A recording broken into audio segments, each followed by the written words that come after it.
हमारे प्यारे भाई बहनों को यीशु मसीह के नाम से हमारा नमस्कार, अभिनंदन। और इस बाइबल वचन के समय के लिए आप सबको हम प्रेम से स्वागत करते हैं। आइए छोटी सी प्रार्थना के साथ आज के बाइबल वचन को शुरू करेंगे। प्यारे पिता परमेश्वर, धन्यवाद देते प्रभु। अय्यूब कहता है, तेरे वचन के लिए लोग इतने प्यासे थे जैसे बारिश के लिए सूखा जमीन ठहरती है, वैसे आज भी तेरे वचन के लिए बड़े प्यास के साथ, बड़े आशा के साथ, उमंग के साथ अपने बच्चे खड़े हैं, बैठे हैं प्रभु। उन सबसे तो बात कर, इन वचनों का मैं आशीर्वाद बना दे। यीशु मसीह के नाम से मांगते हैं अच्छे से पिता, आमीन। व्यवस्था विवरण 3 अध्याय। तब हम मुड़कर बाशान के मार्ग से चढ़ चले, और बाशान का ओग नामक राजा अपनी सारी सेना समेत हमारा सामना करने को निकल आया कि ये द्रई में युद्ध करे। तब यहोवा ने मुझसे कहा, उससे मत डर, क्योंकि मैं उसको सारी सेना और देश समेत तेरे हाथ में किए देता हूं। और जैसा तूने एशबोन के निवासी एमोरियों के राजा सीहोन से किया है, वैसा ही उससे भी करना। इस प्रकार हमारे परमेश्वर यहोवा ने सारी सेना समेत बाशान के राजा ओग को भी हमारे हाथ में कर दिया, और हम उसको यहां तक मारते रहे कि उनमें से कोई भी न बच पाया। उसी समय हमने उनके सारे नगरों को ले लिया, कोई ऐसा नगर न रह गया जिसे हमने उनसे न लिया हो। इस रीति अर्गोब का सारा देश जो बाशान में ओग के राज्य में था, और उसमें 7 नगर थे, वह हमारे वश में आ गया। ये सब नगर गढ़ वाले थे, और उनकी ऊंची ऊंची शहरपना और फाटक और बेड़े थे। और इनको छोड़ बिना शहरपना के भी बहुत से नगर थे। और जैसा हमने एशबोन के राजा सीहोन के नगरों से किया था, वैसा ही हमने इन नगरों से भी किया, अर्थात सब बसे हुए नगरों को स्त्रियों और बाल बच्चों समेत सत्यानाश कर डाला। परंतु सब घरेलू पशु और नगरों की लूट हमने अपनी कर ली। यो हमने उस समय यरदन के इस पार रहने वाले एमोरियों के दोनों राजाओं के हाथ से अर्नोन के नाले से लेकर हेर्मोन पर्वत तक का देश ले लिया। हेर्मोन को सिदोनी लोग सिरियोन और एमोरी लोग सनीर कहते हैं। समुद्र देश के सब नगर और सारा गिलाद और सल्का और एद्रेई तक जो ओग के राज्य के नगर थे, सारा बाशान हमारे वश में आ गया। जो रपाई रह गए थे, उनमें से केवल बाशान का राजा ओग रह गया था। उसकी चारपाई जो लोहे की है, वह अम्मोनियों के रब्बा नगर में पड़ी है। साधारण पुरुष के हाथ के हिसाब से उसकी लंबाई 9 हाथ की और चौड़ाई 4 हाथ की है। जो देश हमने उस समय अपने अधिकार में ले लिया, वह यह है, अर्थात अर्नोन के नाले के किनारे वाले अराएर नगर से ले सब नगरों समेत गिलाद के पहाड़ी देश का आधा भाग, जिसे मैंने रूबेनियों और गादियों को दे दिया, और गिलाद का बचा हुआ भाग और सारा बाशान, अर्थात अर्गोब का सारा देश जो ओग के राज्य में था, इन्हें मैंने मनश्शे के आधे गोत्र को दे दिया। सारा बाशान तो रपाइयों का देश कहलाता है, और मनश्शे याईर ने गशूरियों और माकावासियों की सीमा तक अर्गोब का सारा देश ले लिया, और बाशान के नगरों का नाम अपने नाम पर हबोत्याईर रखा, और वही नाम आज तक बना है।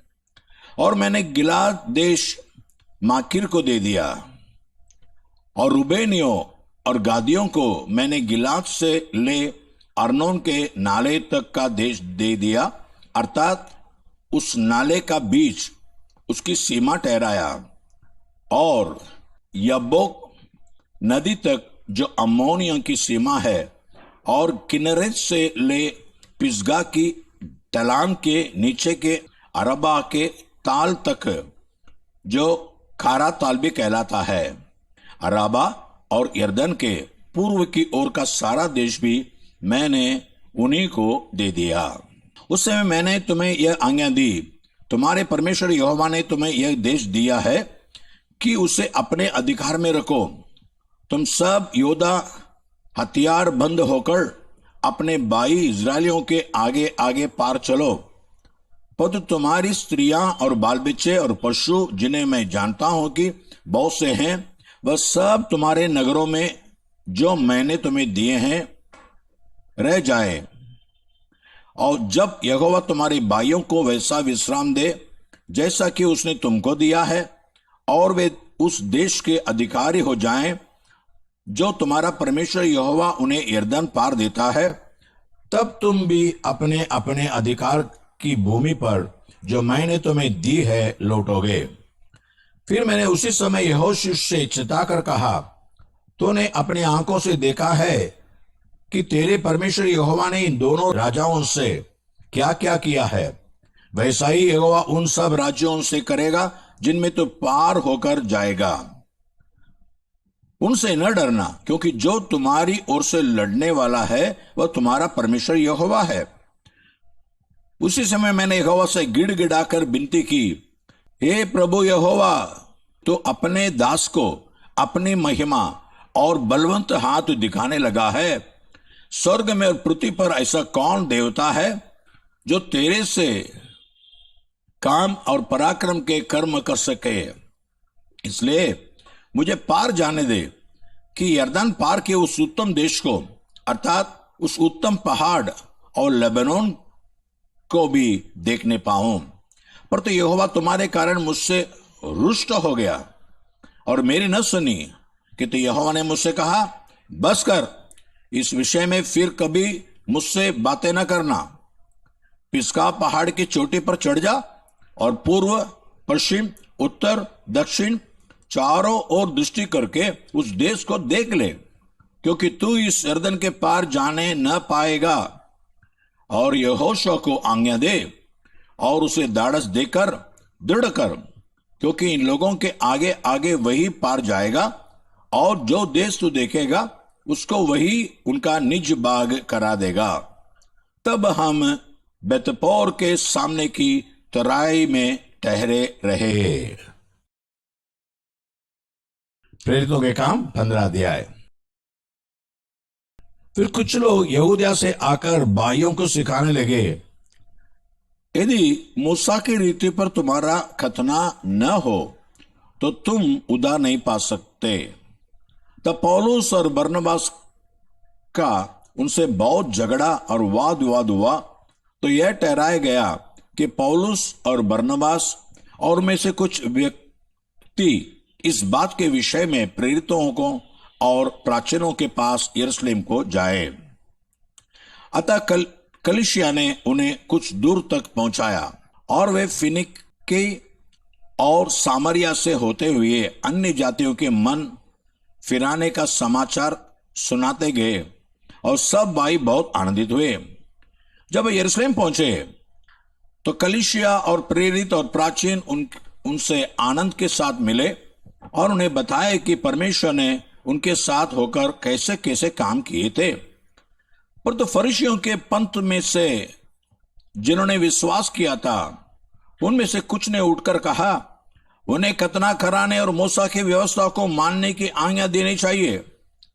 तब प्रेरित और प्राचीन इस बात के विषय में विचार करने के लिए इकट्ठे हुए। तब पतरस ने बहुत वाद विवाद हो जाने के बाद खड़े होकर उनसे कहा, हे भाइयों, तुम जानते हो कि बहुत दिन हुए परमेश्वर ने तुम में से मुझे चुन लिया कि मेरे मुंह से अन्य जातीय सुसमाचार का वचन सुनकर विश्वास करे। मन के जांचने वाले परमेश्वर ने उनको भी हमारे समान पवित्र आत्मा देकर उन्हें उनकी गवाही दी, और विश्वास के द्वारा उनके मन शुद्ध करके हम में और उनमें कुछ भेद न रखा। तो अब तुम क्यों परमेश्वर की परीक्षा करते हो कि चेलों की गर्दन पर ऐसा जुआ रखो जिससे न हमारे बाप दादे उठा सके थे और न हम उठा सकते हैं। हाँ, हमारा निश्चय है कि जिस रीति से वे प्रभु यीशु के अनुग्रह से उद्धार पाएंगे उसी रीति से हम भी पाएंगे।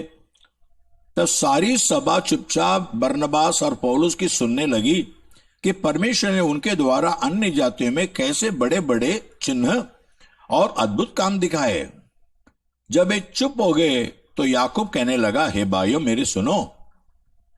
शमौन ने बताया कि परमेश्वर ने पहले पहले अन्य जातियों पर कैसी कृपा दृष्टि की कि उनमें से अपने नाम के लिए एक लोग बना ले।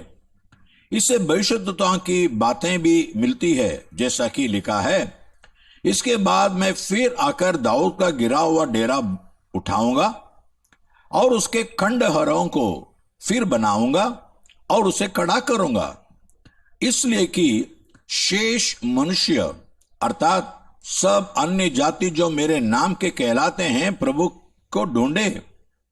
यह वही प्रभु कहता है जो जगत की उत्पत्ति से इन बातों का समाचार देता आया है।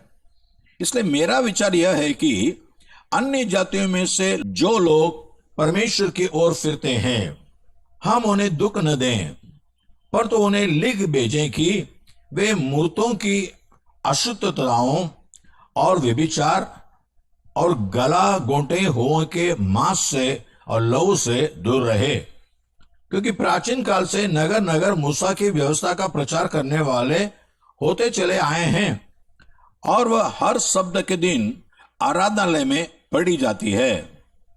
तब सारी कलीसिया सहित प्रेरितों और प्राचीनों को अच्छा लगा कि अपने में से कुछ मनुष्यों को चुने, अर्थात यहूदा जो बरसब्बा कहलाता है और सीलास को जो भाइयों में मुखिया थे, और उन्हें पौलुस और बरनबास के साथ अंताकिया भेजे। उन्होंने उनके हाथ यह लिख भेजा, अंताकिया और सीरिया और किलिकिया के रहने वाले भाइयों को जो अन्य जातियों में से हैं, प्रेरितों और प्राचीन भाइयों का नमस्कार।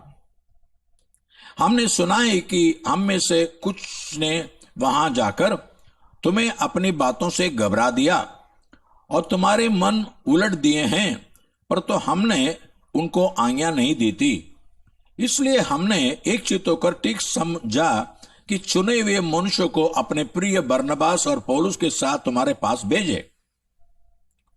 ये ऐसे मनुष्य हैं जिन्होंने अपने प्राण हमारे प्रभु यीशु मसीह के नाम के लिए जोखिम में डाले हैं। इसलिए हमने यहूदा और सीलास को भेजा है, जो अपने मुंह से भी ये बातें कह देंगे। पवित्र आत्मा को और हमको ठीक जान पड़ा कि इन आवश्यक बातों को छोड़ तुम पर और बोझ न डालें कि तुम मूर्तों पर बलि किए हों से और लहू से और गला कोटे हुओं के मांस से और व्यभिचार से दूर रहो। इनसे दूर रहो तो तुम्हारा भला होगा, आगे शुभ। फिर वे विदा होकर अंताकिया पहुंचे और सभा को इकट्ठी करके वह पत्री उन्हें दे दी। वे पत्री पढ़कर उस उपदेश की बात से अति आनंदित हुए। यहूदा और सीलास ने, जो आप भी भविष्यद्वक्ता थे, बहुत बातों से भाइयों को उपदेश देकर स्थिर किया। वे कुछ दिन रहकर भाइयों से शांति के साथ विदा हुए कि अपने भेजने वालों के पास जाएं। पर तो सीलास को वहां रहना अच्छा लगा। पर तो पौलुस और बरनबास अंताकिया में रह गए और अन्य बहुत से लोगों के साथ प्रभु के वचन का उपदेश करते और सुसमाचार सुनाता रहे।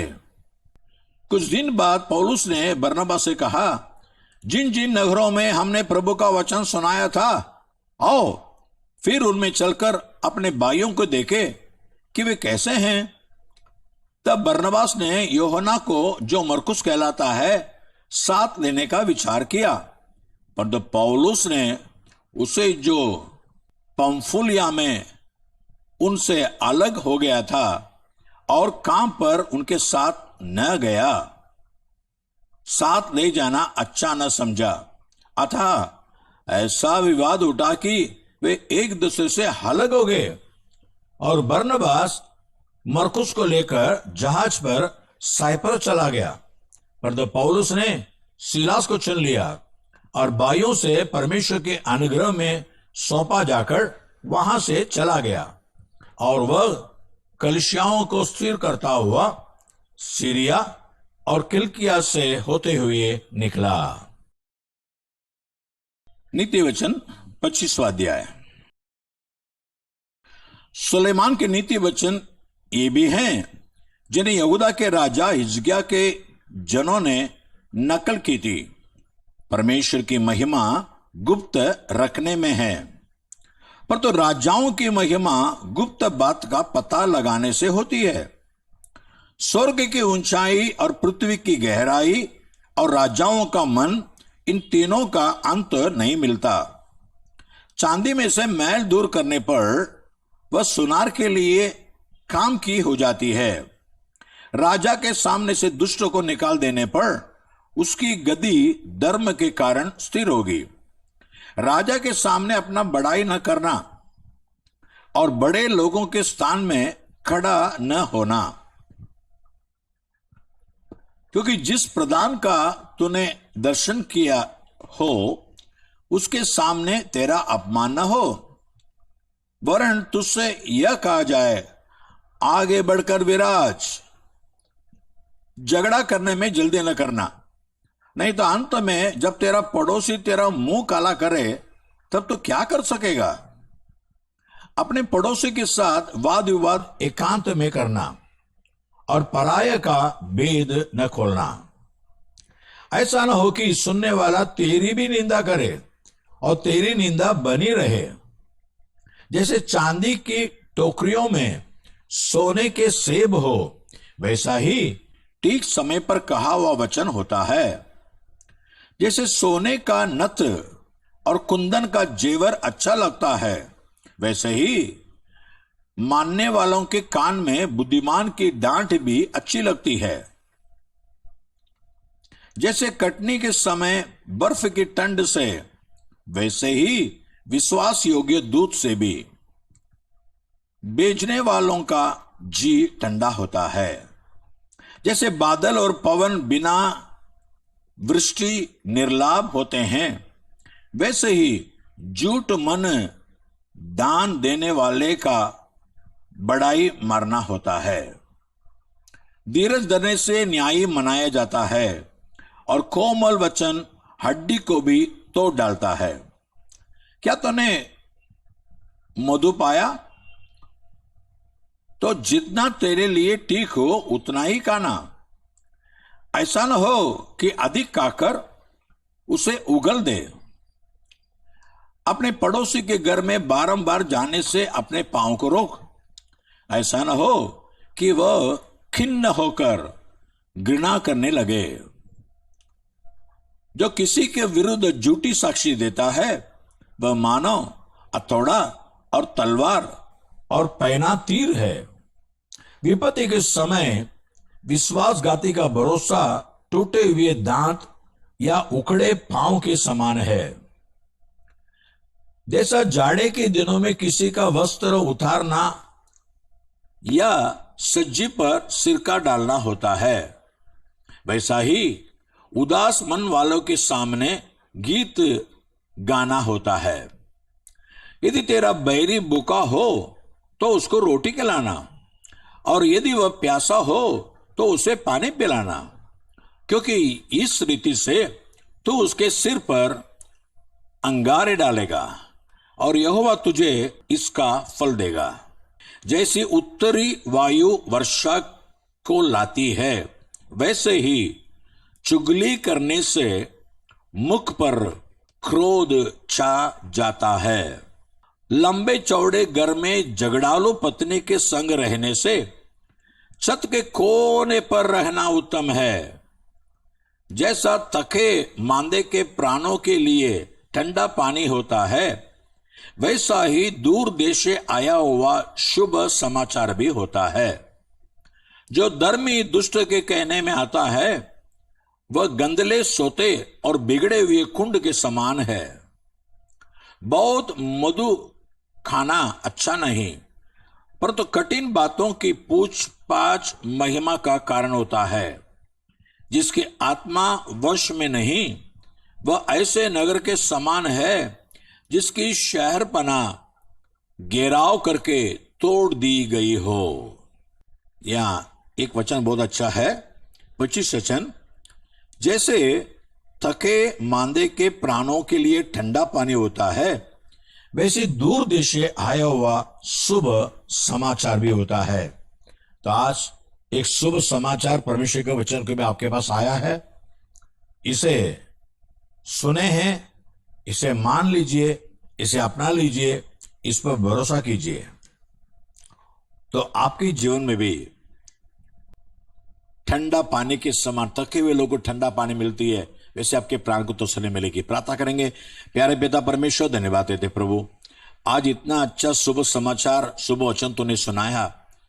इसे अपनाने से, इसे मानने से, इसके पालन करने से जैसे थके हुए को ठंडी पानी मिलती है, वैसे प्रत्येक लोगों को मन में, तन में, आत्मा में आराम मिलती है। प्रभु तूने कहा था ना, ये सब परिश्रम करने वालों, बोझ से दबे लो, तुम बस मेरे पास आओ, मैं तुम्हें विश्राम दूंगा। आज प्रत्येक के मन में विश्राम मिलने दे, उनका जीवन में आराम मिलने दे। यीशु मसीह के नाम से मांगते पिता, आमीन और आमीन। God bless you. परमेश्वर आपको आशीष करे। आमीन।